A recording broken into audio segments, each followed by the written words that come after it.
Okay, this is Manny Pacquiao. You're watching PhilippineNews.com.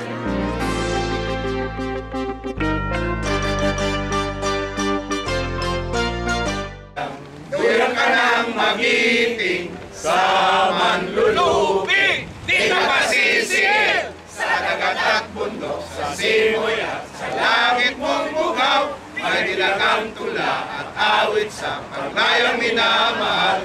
Ang kisap ng watawat mo'y tagumpay na nagniningning, ang bituin at araw niya kailan kamay di magdidilim. Lupa ng araw ng buwan, ating pagsinta, buhay langit sa piling mo. Aming ligaya na pag may mga api, ang mamatay ng dahil sa'yo. Well, we are having a rally in front of China, and this is being done in all 6 Chinese consulates in the US and in the 2 in Canada, in Vancouver and in Toronto.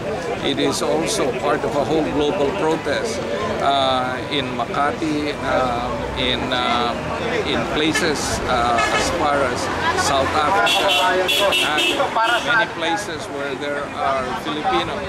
They are in front of the China embassies and consulate because we want to show our solidarity with the Filipino people at this time when China is bullying the Philippines and attempting to get the Philippines to go down on its knees and beg.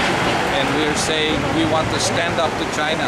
You cannot bully the Philippines because we will stand by the Philippines, all 12 million Filipinos in the diaspora. Well, as everybody knows, especially those people who are concerned, kaya po kami nandito ngayon. Sapagkat sa proteksyon ng ating mahal na Pilipinas.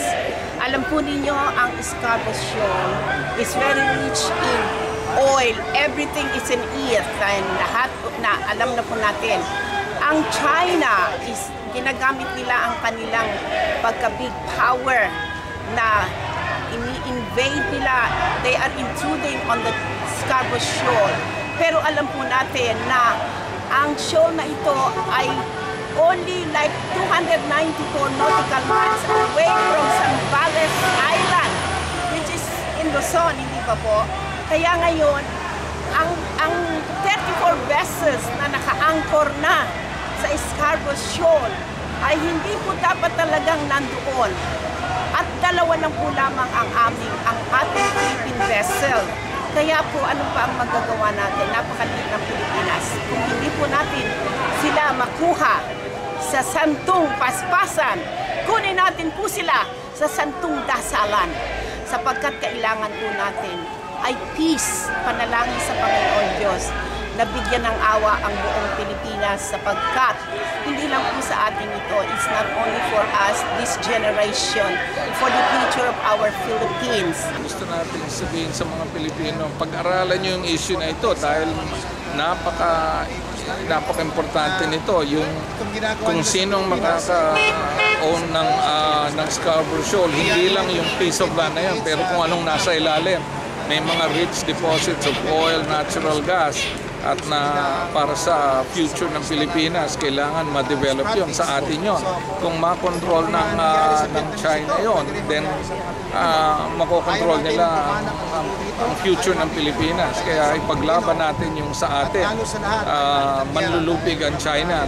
Malayo ang China, more than 500 to 1,000 miles away. Pero sinasabi nila sa kanila yun, hindi tama yun. So kailangan natin ipaglaban dahil ginagawa ng China yun dahil alam nila kayang-kaya nilang Pilipinas. Oo, wag lang doon lang tayo sa sopa nyo dahil isipin nyo nasa US tayo, safe tayo rito. Mga Pilipino din kayo, yung mga kamag-anak nyo, yung bayang galing kayo sa kailangan pag-isipan nyo yun. At sumali kayo sa amin. Log on to uspgg.org para malaman yung mga ibang issues dito.